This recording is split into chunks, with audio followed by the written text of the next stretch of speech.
స్మితా సబర్వాల్ పై వేటు. ఈమె Smita Sabharwal IAS officer, tourism సెక్రటరీగా ఉంది మొన్నదాకా. ఒకసారి చూద్దాం. అప్రాధాన్య పోస్టుకు బదిలీ, భారీగా ఐఏఎస్ల బదిలీలు.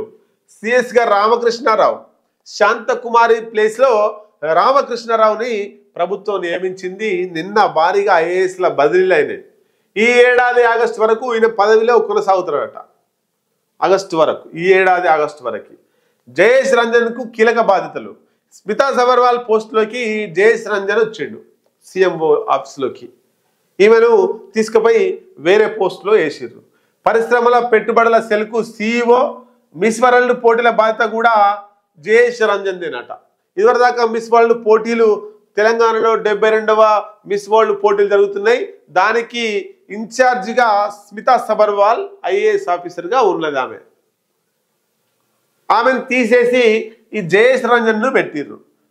మరి ఎందుకు అంటే హెచ్సియు భూముల విషయంలో రేవంత్ రెడ్డిని ఇబ్బంది పెట్టే ప్రయత్నంలో భాగంగా ఆమె ఎక్స్లో కొన్ని పోస్టులు పెట్టింది అనేటువంటిది రేవంత్ రెడ్డి దృష్టిలో ఉన్న మాట. ఒక పోస్ట్ పెట్టింది జింకలు, దానికి సంబంధించి అపోజిట్గా కాంగ్రెస్ ప్రభుత్వానికి అపోజిట్గా కాంగ్రెస్ ప్రభుత్వాన్ని అప్రతిష్ట పాలు చేసేటువంటి ఆ విధంగా పోస్ట్ పెట్టింది. అది తీసేయమని చెప్పేసి ఇండికేట్ చేసినా కూడా అది తీసివేయకుండా ఇంకొక పోస్ట్ పెట్టిందట. ఇట్లా 2 పోస్టులు పెట్టింది.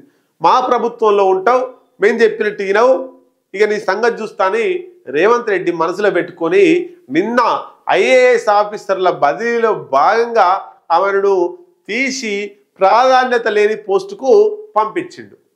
వాస్తవంగా ఆమెనే ఇప్పుడు మిస్ వరల్డ్ పోటీలు తెలంగాణలో జరుగుతున్నాయంటే అన్ని మీదేసుకొని ఆమె జరిగేటట్టు ప్రయత్నం చేసింది. మరి ఆ పోస్ట్ పెట్టగానే తీసేయాలి కదా.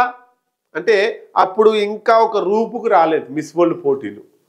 ఆ రూపుకు రాకుండా కొత్త వాళ్ళని పెడితే ఆ ప్రోగ్రామ్ ఫెయిల్ అవుతుందేమో అని చెప్పేసి రేవంత్ రెడ్డి అట్లా ఆగిపోయిండు. ఇప్పుడు ఆ ప్రోగ్రామ్ అంతా కూడా ఒక డిజైన్ అయింది. ఏ రోజు ఎక్కడ ఏంది అంత డిజైన్ అయింది. కాబట్టి ఆమెను తీసేసి ఆ ప్లేస్లో వేరే వాళ్ళని పెట్టిండు, జయేష్ రంజన్ పెట్టి. మొత్తం మీద రేవంత్ రెడ్డి కక్షపూరితంగా స్మితా సబర్వాల్ని ఆమె పోస్ట్ నుంచి తీసేసి ప్రాధాన్యత లేని పోస్టుకి పంపించిండు. రివెంజ్ తీసుకున్నాడు రేవంత్ రెడ్డి అనేది క్లియర్ కట్గా కనిపిస్తుంది. అంటే ఎవరు అధికారంలోకి వచ్చినా, ఎవరు ముఖ్యమంత్రి అయినా ఈ ఐఏఎస్ ఆఫీసర్లు, ఈ ఐపీఎస్ ఆఫీసర్లు వాళ్ళకు అనుగుణంగా పనిచేయాలి. వాళ్ళకు అనుగుణంగా పనిచేయకపోతే ప్రాధాన్యత లేని పోస్టులలోకి పంపించే ప్రయత్నం చేస్తుంటారు. ఇది కామన్.